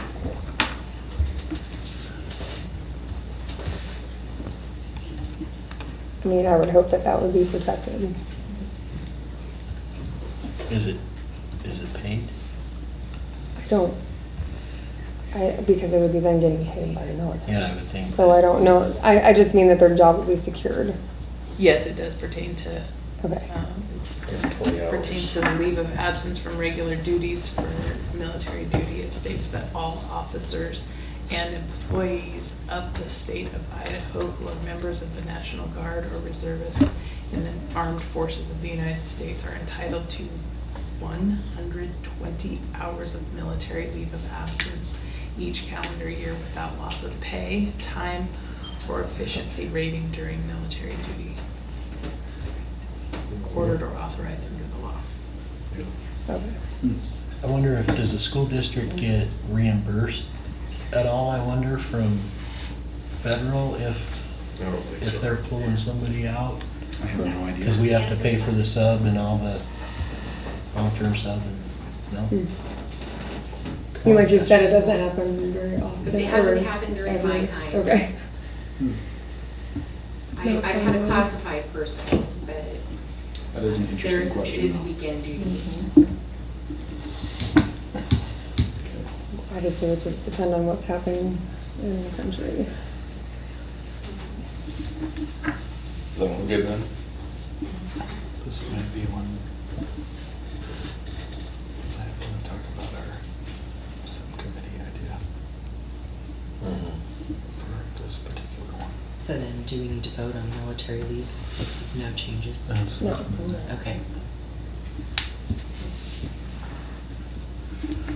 So, oh, sorry, Michelle. No, you're good, Jason. I was gonna say, so this association leave, obviously this is a big one. Right. Because there's the new law that went into effect, that will go into effect July 1st. Still don't know the ins and outs of it, lots of interpretation. I've been in weekly meetings with all the state people and learning more each week. But what I would like to do and maybe suggest for this association part of it is, could we wait a little bit until we get through negotiations to go through? Because from my understanding, what we're gonna have to do as a union is everything that we're allowed to do and not to do really needs to come into this document, is what I'm told. Oh. And we need to decide on that. And so that's gonna be an animal all in itself, just as far as writing it, checking the laws, making sure. I mean, we may have to notify lawyers to make sure we're reading the law right. Our council is telling us that they're gonna be writing verbiage and everything, but I'm sure your council's gonna be wanting to look at that over and make sure they're all in agreement. And my biggest thing is just moving forward. You know, we need to know what we can do and what we can't do. Right. Because I don't want to get in trouble. I don't want the school district to get in trouble, because we can both be fined. The union can be fined, the school district can be fined. there's kind of debate on if the teacher or the person that's breaking the rule individually can be fined still, but that's kind of still a gray area, but they're looking into that. Certainly anything with money in here, needs to be stricken, because really the law is for anything money is that a stricken? I just made it yellow. Yeah. So are you guys okay? So my suggestion would be, can we get through all the nitty-gritty of negotiations and then maybe come to this, the last part, or even, I could even say we could ratify everything, and then as long as there's an MOU that says we're gonna deal with the association stuff according to law, I don't know how Well, that maybe works. an MOU would be more appropriate. Taking association leave out of the negotiated agreement, but entering into a memorandum of understanding with the district's expectations and the LEA's expectations of how it's going to cooperate Yes. on school property. Yeah, that's what I'd like, that's, and then, because I think we're kind of right at the very beginning, and from what my understanding is, there's a lot of different interpretations out there on the law. Right. I think you have people on both sides that are saying it's not written very well. Right. And so I just my goal is for you guys and us to be on the same page. Whatever we want to follow the law, obviously, but I want to know you're okay with what we're doing, and we're okay with, what we're able to do. From a district perspective, we would kind of second that. We would love to wait to get further clarification, just to make sure that we're writing language that is actually going to stand. And as we've discussed at great length in other board meetings, this is something that is evolving every single week. Right. So, in a nutshell, anything the district is responsible, anything financial, but then there's some other things that, it sounds to me like the union still will be able to conduct meetings, as long as they're off contract time. And as long as, it has to be equitable. So if you're allowing Girl Scouts to come in and use the facilities, or you're allowing PTOs to come in and use the facilities, or use the technology, to post agendas and things like that, then we would be able to do the same thing. But again, I would like to know those specifics. I do know there's gonna have to be like facility use requests done and approved, to make sure that all that's legit, that you're approved, just like you do with everything else. But as far as that nitty-gritty, when it comes to being fined, because the fine is anywhere from, $250 to $1,500, I believe. Up to $2,500. Or up to $2,500. I want to make sure that we all know, and that we're all on the same page, so. Okay. All right. Professional leave.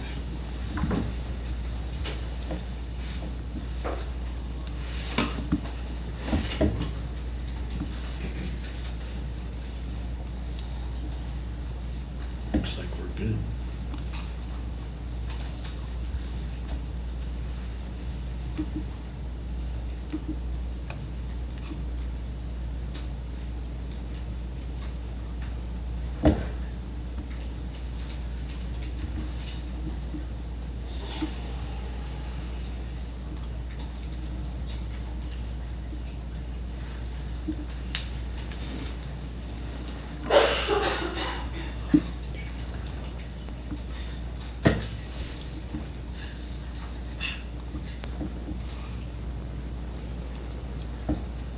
Okay.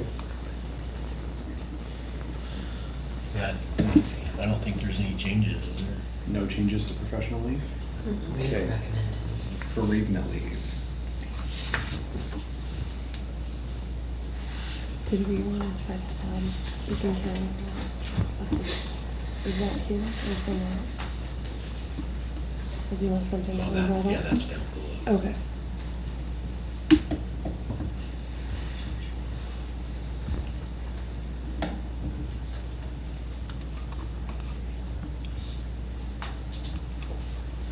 I don't believe we recommend changes. Okay.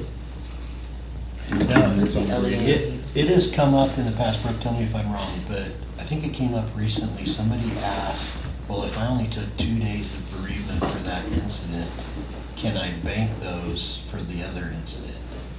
And I'm like, No. I don't think you can. I mean, No, it's 5 no. days per incident. Yes, that is You know, correct. and I think with this employee, and it was rightly so, it was justified. I mean, they had to fly clear across the country and stay for a while, and they only used two months before. It just happened they had another death, and so they were wanting, can I add the 3 days to the 5 days Yeah. for this one? So what we have allowed though is, let's say a parent does die and, let's say the child is the executor of the state, we have allowed them to take those 5 days and they can split them for that instance. So like if they are gonna go to a funeral, they can use 2 days for a funeral. If they've gotta go back for like other estate issues, they can use the 3 at the other time within the same year. So it doesn't have to be consecutive days? No. Okay. But it does read up to 5 days per incident, not Yeah. 5 days. Yeah.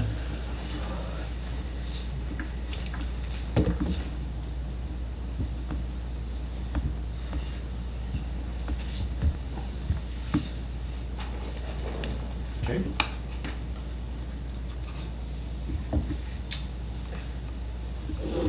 Family leave.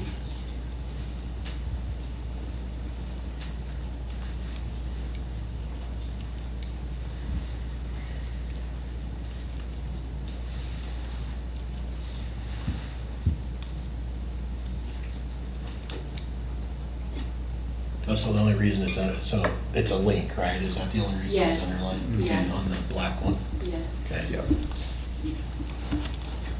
Okay. Anything on family leave? No, I think that one's pretty spelled out for us. Personal leave.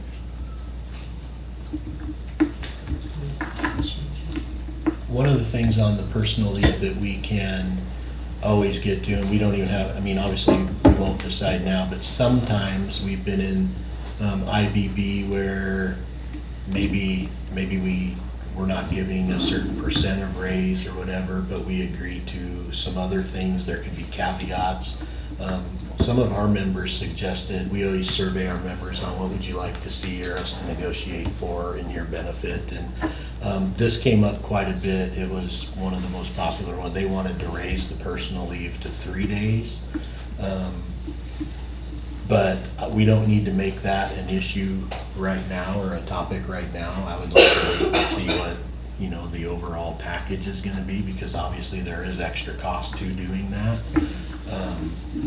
But that could be something to where, you know, it's kind of like a give and take win-win type of a deal, to where, you know, maybe we'll agree to one thing if that could be maybe a topic we look at later. But I say leave it for now, and then maybe perhaps we could bring it up later as a interest. Okay. It's also been brought up, so are you talking later too, like maybe making some adjustments to when, like taking out some of the parameters where you have to, where you can't take personal leave? Like getting rid of that? Like with the having to get permission? Increasing the flexibility. Yes. Well, I think you always Because- have to give, don't you always have to give? No, but I mean, permission? like, so if you want to take, because we've had some superintendents that you don't even have to ask permission if you want to take a day, even though it says in the negotiated agreement. But then other superintendents that are really sticklers about getting permission for, like if it's attached to Thanksgiving or winter break or certain times. So is this necessary to have in the negotiated agreement? Or should you just be able to use your personal leave when you want to use it? As long as you can, you know, set it up in time to get a substitute. I don't know if. So yeah, so what you're saying is you still have to get permission, but do we have this parameter that if somebody wants to ask for the day before, the week before Thanksgiving off, they still have to get permission, But I mean, I don't understand, like I'm saying, do you normally get permission and take a personal day? well, yeah, I always ask my principal if I can take a personal day on this day. And then, I mean, I don't think I've ever been turned down. I do know that our we do have, our principals are now saying, because we're nearing the end of the year, they have put blackouts on some of their calendars where people can't take a personal day. Or they've asked their staff not No. to do this all possible. We've not ever been told that in our building, not one time. So item D does address that. The date of leave is subject to the approval of the principal, and the request for leave must be submitted to the principal at least 1 calendar week prior to the leave day. And so I can just tell you that from an operations standpoint. Right, okay. A lot of this language is there just to protect the whole of the district. I mean, it is easy to say, and I get where you're coming from, of, okay, as long as we ensure that we have a sub and all of that, that works on the individual level. But if we open it up at a district level, potentially we're looking at a huge problem the day before Thanksgiving break, where everybody has already scheduled their flights, planned trips, and it does get us into a tricky situation. So honestly, I get where you're coming from. I hope that our principals are approving these. And if it gets to the district office level, I hope that we're able to work with you. Mhm.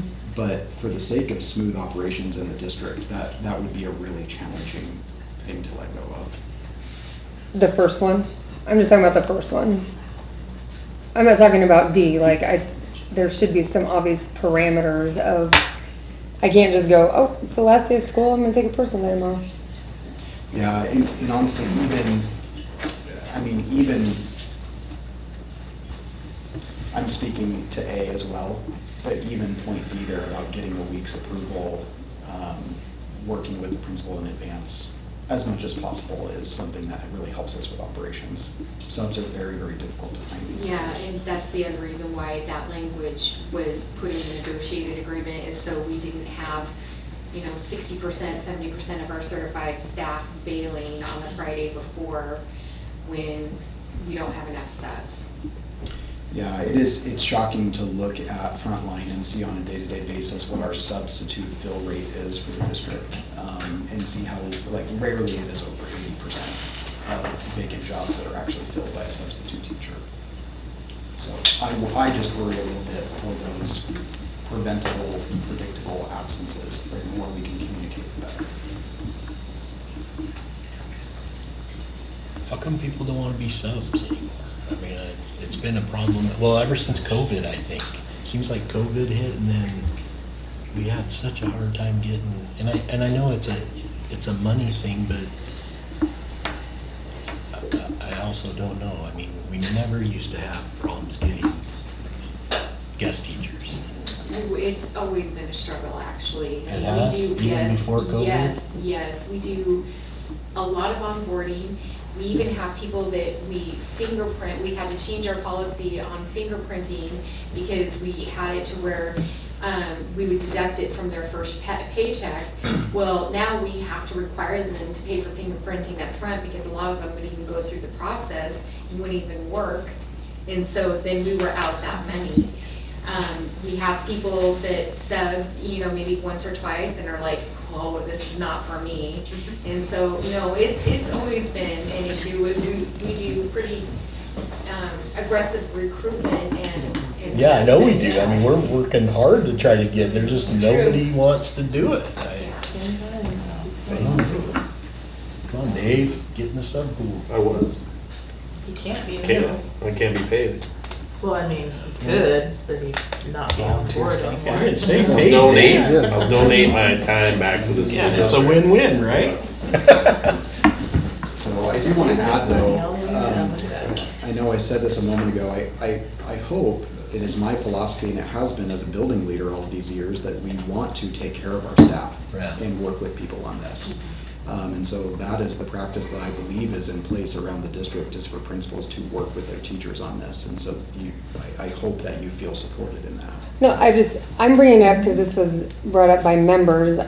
Sure. In our building, we've always, I feel like from my perspective, we've always been supporting this. If you plan way ahead and then you get approval, what I'm saying is though, that's not always necessarily maybe the case in every building. And so trying to look out for everyone, not just what happens at the building I work in. So that's why I was bringing it up. Sure. So, okay. That's great.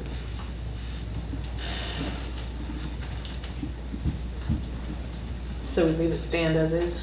Yeah. We are nearing 8 PM. Just throwing that out there. Okay. So do we want, how much further do we have in this? Do we have any major? Let's see, we have sick leave, incentive leave days, sick leave bank. Do you want to take the time to try to look at everybody's calendar since we have to schedule? That's what I was gonna suggest, yeah. Okay.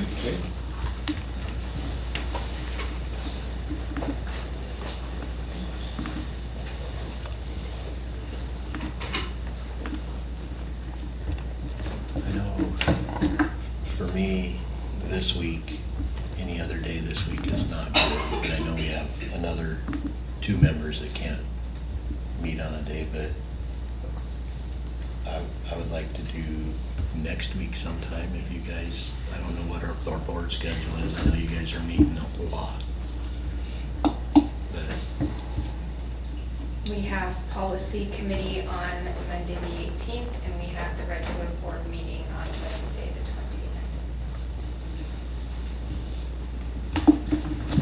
29th. Would Monday be suitable for the board since you're planning to be here for policy anyway? Yeah. Okay, Monday the 18th. wait, aren't the policy meetings at 6? We can always bump the policy We meeting. could do this in lieu of the. Oh, in lieu? Yeah. Oh, Yeah. okay. 6 to 8, Monday the 18th. I have a meeting at 4:30 on Monday. I have a conflict on Monday. Okay, If we stick to Tuesdays, this Tuesday, the 19th. I won't be here, but everybody else can meet. Okay. That is voting day. Ooh, that is voting day. Voting day, yeah. And generally in the past, when we're talking about scheduling meetings, and this is, I mean, it's awesome that all 5 board members are here. But generally, if it's like, if we're 5 and 5 and you have 2 people that are gone, then generally we want to reschedule. I mean, we can handle 1 person on the side being gone, obviously, because then, you have the majority of your group there. So I think that's important to keep it too. I mean, as we get through scheduling, it's hard to meet everybody's, and so 1 person is okay, but I think if two or more have to be, then. Unfortunately, I have 2 conferences back to back, one next week and one the week after. So that's where I don't mind zooming in. I am not opposed to that. What about Thursday? That's what I was looking at too. Thursday's fine for me. 21st? I can do Thursday. Thursday could work. 21st?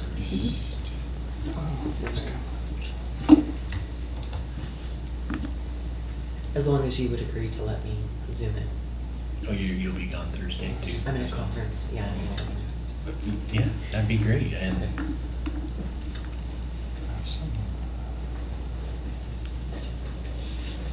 We want to plan for 6 to 8 on Thursday the 21st. 21st, I'm gonna be on, You'll be gone as well. I'm gonna leave in probably early afternoon. Okay, well, I'll make sure that Ramona can be here. Okay. Okay. All right, so I'm hearing Thursday the 21st, 6 to 8. Okay.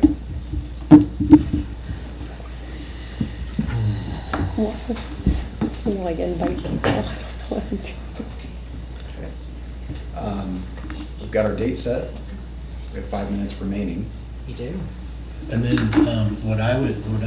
I don't know what your guys' plan is as far as, I know you have stuff in the negotiated agreement, you have, we've heard the extracurricular, obviously we're gonna talk salaries. I don't know if you guys have any other topics. We do have some topics that we would like to add to the agenda.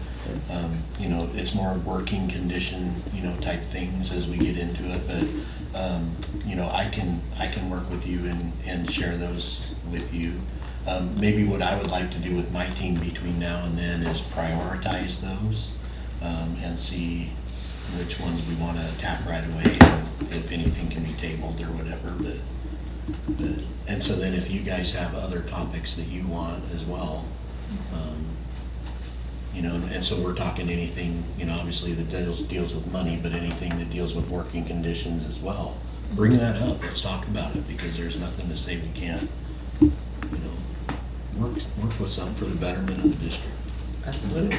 So, Is there any way that we could just get like some clarification, because like for example, because I saw a dual credit on here, NIC pays us now, right? If we have a certain amount of students, pays the district. Can we get some numbers, figures, what that looks like, so that we can discuss that as well? Yeah, absolutely. And that, I mean, should that be something that maybe we, what's that? Technically, facility use money is to offset the use of the building, so that's what it's delineated in the contract for. Right, no, I'm just curious, so like, what's the number, how much money are we bringing in? Like, for example, I have 103 dual credit students right now. How much money, like, if it's being discussed to take money away from dual credit teachers, even though it's built in the negotiated agreement as a, like, you know, it's neutral.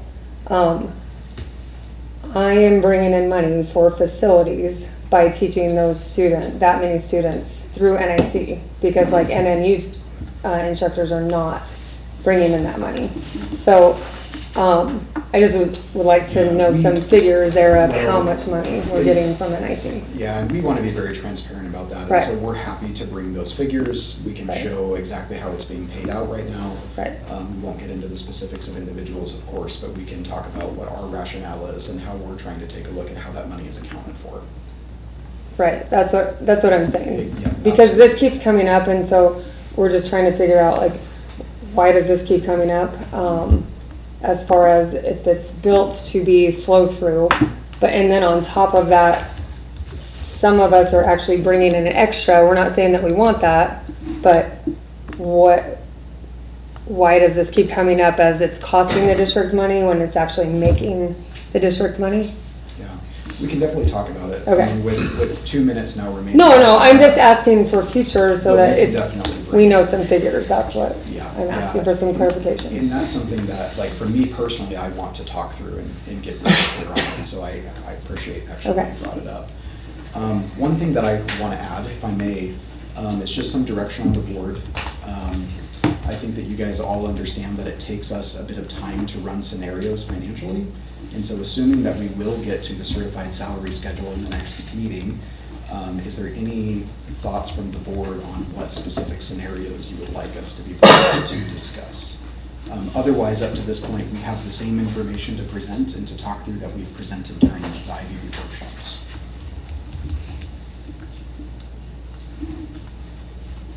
and if you don't feel comfortable saying that in front of the LEA, maybe. I'm just trying to process everything he said. Yeah, We were presented yeah. with 4 schedules. We made no decisions with respect to those 4 schedules. I think the idea, I mean, I know which schedule I preferred, but we never voted on which schedule we should be pursuing.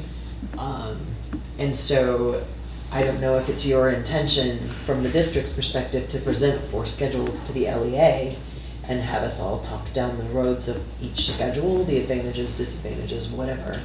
I don't guess know if that's your anticipation. That's exactly my question, is the one new salary schedule that we created was after the original IBB workshop that the board Right. we tried to put together.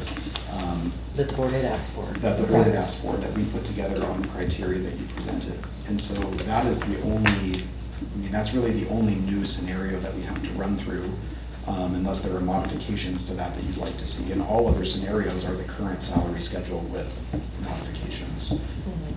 And so there weren't 4 different ones, but you're right that we had different scenarios to run through. 4 different scenarios on the same salary schedule? I thought they were 4 different. There were 3 on, Three so our different- current salary 3 schedule. different ones, okay. And then there was the 4th, which was the one that the board requested that we put together. So we had 3 scenarios. One was the current salary schedule, one was without the shadow schedule, one was with the shadow schedule but not grayed out so everybody could advance to it, and then the final one was the board directed one where you went back to lanes and columns based on education. Right. Okay. And then the LEA one where we all get a 10% raise. Ooh, do we get 10% raises too? Yeah. 10%. That's what you Awesome. heard. Guys. Whatever we get, Yeah, yeah. whatever we get, yeah. 50%. 100%. Here we go. I think if you guys, I mean, if you guys are comfortable, unless, I mean, I would say in the sake of transparency and trust, it's all brainstorming, right? And so bring it to the table if you're comfortable. Yeah. Well, we're definitely comfortable. We've presented it in those workshops, and so I just want to be clear that it will be no additional information. I think it's hard for us to decide on any specific one without knowing the cost and even cost over time. So Rich was prepared with those scenarios. Yeah. The only caveat to that, the really difficult part is staff changes year over year. Mhm. And that wasn't factored in because I don't know which staff is leaving and what's staying. And we're assuming everybody's moving along the career ladder every single year, which we know doesn't always happen. And so those were the caveats to those scenarios that were calculated. Is eventually by the end of it, year 15, everybody's on AP5 because it's assuming we're not hiring anybody new. So it's only as good as maybe the first 4 years, but that first year is based on our existing staff and their existing categories, assuming they move a step or move on the career ladder. Like, that's all been factored in. So all of that information is available. It's just if you want to make a change to any of those salary schedules, if you want to change dollar amounts or anything like that, that's just going to take a little bit of time to calculate. Not something I'm comfortable doing on the fly. Okay.